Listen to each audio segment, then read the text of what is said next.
अक्षय तृतीया साल का वो दिन जिसे सबसे शुभ माना जाता है। लेकिन क्या आपने कभी सोचा है कि इस दिन को अक्षय क्यों कहा जाता है? अक्षय यानी जो कभी खत्म ना हो। इस दिन किया गया हर छोटा सा काम कभी खत्म नहीं होता, ना उसका फल खत्म होता है, ना उसका असर। अब सोचिए, क्या सच में कोई ऐसी चीज हो सकती है जो कभी खत्म ही ना हो?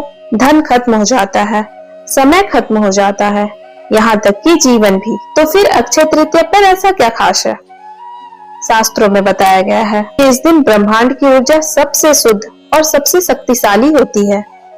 इस दिन जो भी काम किया जाता है वो सिर्फ एक दिन का नहीं रहता, बल्कि उसका प्रभाव लगातार बढ़ता रहता है। यानी आपका एक छोटा सा दान, आपकी एक सच्ची प्रार्थना, आपका एक अच्छा कर्म आपके जीवन में बार बार फल देता रहता है। इसलिए इसे अक्षय कहा जाता है। आपने देखा होगा, अक्षय तृतीया आते ही हर जगह एक ही बात होती है, सोना खरीदो। लेकिन क्या सिर्फ सोना खरीदने से सब कुछ बदल जाता है? नहीं, सोना असल में एक प्रतीक है, माता लक्ष्मी का, समृद्धि का।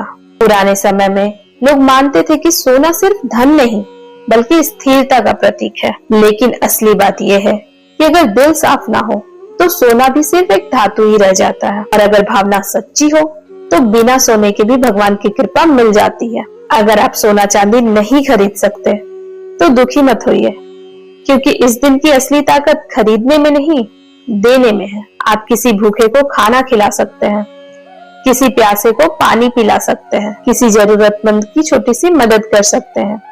और यकीन मानिए, ये छोटे छोटे काम सोने से भी ज्यादा कीमती होते हैं। सोचिए, एक इंसान हजारों का सोना खरीदता है लेकिन किसी की मदद नहीं करता, और दूसरा इंसान खुद कम होते हुए भी किसी को खाना खिला देता है। आप खुद बताइए, भगवान किससे ज्यादा खुश होंगे? भगवान सिर्फ आपकी भावना देखते हैं। अगर आप सिर्फ दिखावे के लिए खरीद रहे हैं तो वो अक्षय नहीं बनेगा।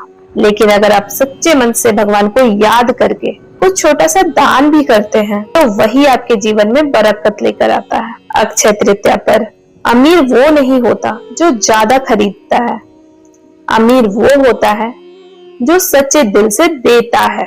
और इसी बात को समझाने के लिए आज मैं आपको अक्षय तृतीया की कथा सुनाने जा रही हूँ, जिसे हर किसी को जरूर सुनना चाहिए। बहुत समय पहले की बात है। एक छोटा सा गांव था जहाँ एक आदमी रहता था। उसका नाम था गोपाल। गोपाल बहुत गरीब था, इतना गरीब कई बार उसे बिना खाए ही सोना पड़ता था। लेकिन उसके पास एक चीज थी जो बहुत कम लोगों के पास होती है, वो थी सच्ची श्रद्धा। वह रोज सुबह उठकर भगवान का नाम लेता था। भले ही उसके पास देने के लिए कुछ नहीं था, लेकिन उसके दिल में भगवान के लिए बहुत प्यार था। एक दिन गांव में खबर फैली कि अक्षय तृतीया आने वाली है, तो लोग तैयारी करने लगे। कोई सोना खरीद रहा था, कोई पूजा की तैयारी कर रहा था। गोपाल ये सब देख रहा था।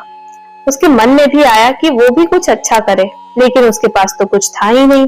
उसने अपनी झोपड़ी में बैठकर सोचा, मेरे पास दान देने के लिए तो कुछ है ही नहीं, क्या मैं सच में इतना गरीब हूँ? थोड़ी देर बाद उसे अपनी माँ की बात याद आई। उसकी माँ कहती थी, बेटा, देने के लिए पैसा नहीं, दिल होना चाहिए। अक्षय तृतीया के दिन गोपाल सुबह उठा। उसने अपने पास रखा हुआ थोड़ा सा अनाज उठाया। वो अनाज उसके लिए बहुत कीमती था, क्योंकि वही उसका खाना था। लेकिन उसने सोचा, अगर आज मैंने ये नहीं दिया तो मेरी श्रद्धा का क्या मतलब? वो गांव के बाहर गया और वहां उसे एक बूढ़ा आदमी मिला जो भूखा था। गोपाल ने बिना सोचे अपना सारा अनाज उस बूढ़े को दे दिया और खुद खाली हाथ वापस आ गया। उस दिन गोपाल भूखा सो गया, लेकिन उसके चेहरे पर एक अजीब सी शांति थी। अगले दिन जब वो उठा तो कुछ ऐसा हुआ जिसने उसकी जिंदगी ही बदल दी। उसकी झोपड़ी के बाहर कुछ लोग खड़े थे। उन्होंने बताया कि गांव के एक अमीर व्यापारी ने उसकी ईमानदारी और सच्चाई देखकर उसे काम के लिए बुलाया है। गोपाल वहां गया। धीरे धीरे उसकी मेहनत और ईमानदारी देख उसे अच्छा काम मिलने लगा। कुछ सालों में वही गोपाल जो कभी भूखा सोता था, आज एक सम्मानित और सुखी इंसान बन चुका था। लोग कहते हैं, उस दिन जिस बूढ़े आदमी को उसने अनाज दिया था वो कोई साधारण इंसान नहीं था, वो खुद भगवान का रूप था।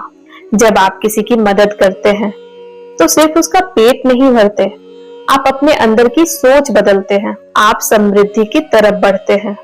और जब आपकी सोच बदलती है तो आपके फैसले बदलते हैं, और जब फैसले बदलते हैं तो आपकी जिंदगी बदल जाती है।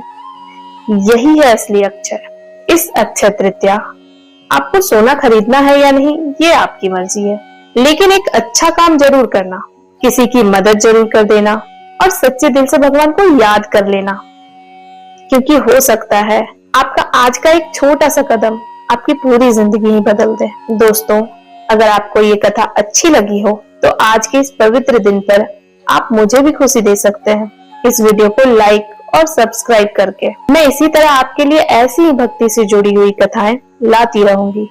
धन्यवाद दोस्तों। जय श्री हरि।